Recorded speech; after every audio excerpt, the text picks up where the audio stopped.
Old pension बहाली को लेकर आंदोलनरत एनपीएस कर्मचारियों ने क्रमिक अनशन शुरू कर दिया है। शनिवार देर शाम को विधानसभा घेराव करने के बाद शिमला डीसी ऑफिस के बाहर कर्मचारी अनशन पर बैठ गए हैं और जब तक ओल्ड पेंशन बहाल नहीं होती तब तक कर्मचारी क्रमिक अनशन जारी रखेंगे। गौर हो कि ओल्ड पेंशन बहाल करवाने को लेकर हजारों कर्मचारियों ने विधानसभा के बाहर प्रदर्शन किया था। इस दौरान हालांकि मुख्यमंत्री ने कर्मचारियों के प्रतिनिधिमंडल को वार्ता के लिए बुलाया था, लेकिन वार्ता विफल रही और ओल्ड पेंशन बहाल करने का कोई आश्वासन मुख्यमंत्री की ओर से नहीं मिला, जिसके चलते कर्मचारियों ने अनशन शुरू कर दिया है। वहीं एनपीएस कर्मचारी महासंघ के अध्यक्ष प्रदीप ने कहा कि बीते दिन ओल्ड पेंशन बहाली को लेकर हजारों कर्मचारी विधानसभा पहुंचे। इस दौरान मुख्यमंत्री ने वार्ता के लिए भी बुलाया था, लेकिन उनकी ओर से ओल्ड पेंशन बहाल करने को लेकर सकारात्मक जवाब नहीं दिया गया और केंद्र सरकार के समक्ष मामला उठाने की बात कही गई, जिसके चलते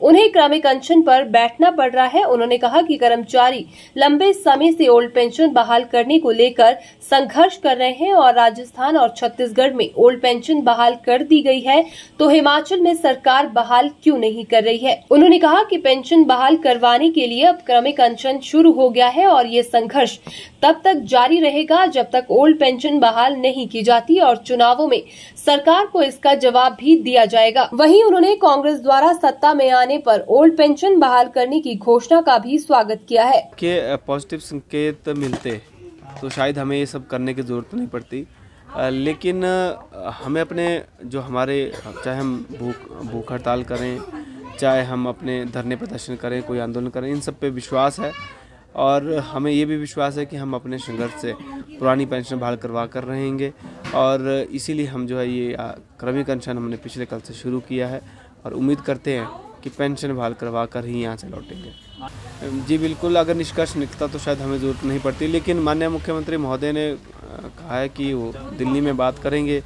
शायद ये बात वो बहुत बार दोहरा भी चुके हैं, लेकिन उनको जल्द से जल्द दिल्ली में अगर बात करना है तो कर लेनी चाहिए, क्योंकि वैसे तो ये मुद्दा राज्य सरकार का और राज्य सरकार इस पर इंडिपेंडेंटली फैसला ले सकती है, लेकिन अगर इस मुद्दे पर दिल्ली में भी बात करना चाहते हैं तो करें। हम यहाँ बैठे हैं, पेंशन बहाल करेंगे तो तब यहाँ से हम देखिए, अगर विपक्ष ने बात कही है तो उनका बहुत बहुत धन्यवाद। कम से कम उन्होंने हमें एक ऑप्शन तो दिया है। ये सरकार करती है तो सही है, नहीं करती है तो हमारे पास ऑप्शन है। देखिए, महासंघ का तो फैसला, महासंघ की ओर से जो फैसला होगा वो तो बैठक करके ही फाइनल हम उसमें फैसला लेंगे, लेकिन फ़िलहाल जो कर्मचारियों के विचार हमारे तक पहुंच रहे हैं वो ये है कि सरकार पेंशन बहाल अगर करती है तो सरकार का हम धन्यवाद भी करेंगे और मिशन पीठ में भी सहयोग करेंगे। नहीं करती है तो मिशन डिलीट में जो है कर्मचारियों का बहुत बड़ा योगदान रहेगा। कब तक कर्मचारियों का और हमारे इस संगठन का ये पेंशन बहाली का क्रमिक अनशन पेंशन बहाली तक ही जारी रहेगा। हाल शिमला में हमारा लगातार जारी है। आगे क्या रणनीति बनती है, क्योंकि पिछले कल ही हमने शुरू किया है, आज तो और बहुत लेट रात तक हो गए थे कुछ प्लानिंग करने के लिए। अब कैसे आगे चीज़ें बढ़ती हैं वो भविष्य के गर्भ में है, लेकिन हो सकता है कि कुछ और जगह भी हम ये शुरू करें, लेकिन फ़िलहाल हम यहाँ ये कर रहे हैं। देखिए, पेंशन पूरी तरह से दोनों राज्यों में बहाल हुई है, राजस्थान में भी और छत्तीसगढ़ में भी।